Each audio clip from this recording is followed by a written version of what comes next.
જામનગર મહાનગરપાલિકાની ચૂંટણી પહેલા રાજકીય પક્ષ સરકી જામનગર શહેર કોંગ્રેસ સમિતિ દ્વારા ભાજપ સામે આક્ષેપ સાથે તોહતનામું રજૂ કોંગ્રેસ દ્વારા ગંભીર આક્ષેપો સાથે મહાનગરપાલિકામાં ભાજપના પાપની પોથી જાહેર કરી પીવાના પાણીની સમસ્યા એક मैदान પણ નહીં આપ્યું ભાજપ જામનગર શહેર કોંગ્રેસ પ્રમુખ અને પ્રભારી પૂર્વ ધારાસભ્ય લલિત વસોયા તેમજ પૂર્વ સાંસદ વિક્રમ માડમે ભાજપ પર વાક પ્રહારો કર્યો મહાનગરપાલિકામાં પ્રાથમિક સવલતો ના આપી સાથે ભ્રષ્ટાચારના આક્ષેપ કર્યા ભાજપના શાસકોને વિક્રમ માડમે પડકાર આપ્યો કે જાહેર મંચમાં ચર્ચા કરવા આવે જામનગર શહેર કોંગ્રેસ દ્વારા આગામી કોર્પોરેશનની ચૂંટણી આવી રહી છે ત્યારે જામનગર કોર્પોરેશન ઉપર છેલ્લા 20 વર્ષથી ભારતીય જનતા પાર્ટી શાસન કુશાસન કરી રહી છે।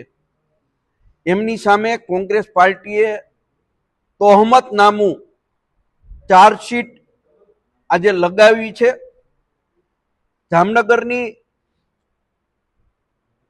પ્રજાજનો પાસે જઈ અને એમની જે અગવડતાઓ અને એમની જે માગણીઓ હતી અને આ 20 વર્ષના શાસન દરમિયાન જે કામો નથી થયા, જે ગેરવહીવટ થયો છે, એ મુદ્દાઓને લઈને આજે અમે તોહમત લગાવ્યો છે।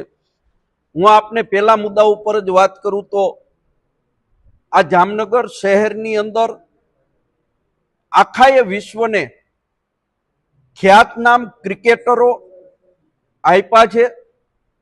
સર રણજીતસિંહ હોય, દિલીપસિંહ હોય, જેના નામે રણજીત ટ્રોફી અને દિલીપ ટ્રોફી આખાએ દેશની અંદર રમાય છે।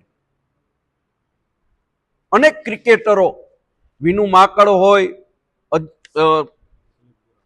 રવિન્દ્ર જાડેજા હોય, અજય જાડેજા હોય, સલીમ દુરાની હોય, આવા ક્રિકેટરો આપ્યા છે જેમના નામે ટ્રોફીઓ રમાય છે આખા દેશની અંદર, પરંતુ એ ટ્રોફી માટેનો મેચ જામનગરમાં નથી રમી શકાતો। જામનગર કોર્પોરેશનની અનાવડતને કારણે કોઈ પણ સ્પોર્ટ્સ સંકુલ જામનગરની અંદર બની શક્યું નથી। વેસ્ટ એનર્જી કંપની જે છે એ જામનગરની અંદર નજીકમાં જ એનો કચરાનો નિકાલ કરે છે। 4 વોર્ડ તો એવા છે કે જેનાથી પૂરેપૂરા પ્રભાવિત છે, લોકો દુર્ગંધ ભોગવી રહ્યા છે। કોર્પોરેશનોની અંદર આ કંપની સાથે સાઠગાંઠને હિસાબે કોર્પોરેશન એમની સામે પગલાઓ પણ નથી લેતી। જામનગરના ઘણા બધા વિસ્તારો એવા છે કે એ વિસ્તારોની અંદર આજની તારીખમાં દુર્ગંધયુક્ત ફિલ્ટર થયા વગરનું પાણી આપવામાં આવી રહ્યું છે। દરેક કામોની અંદર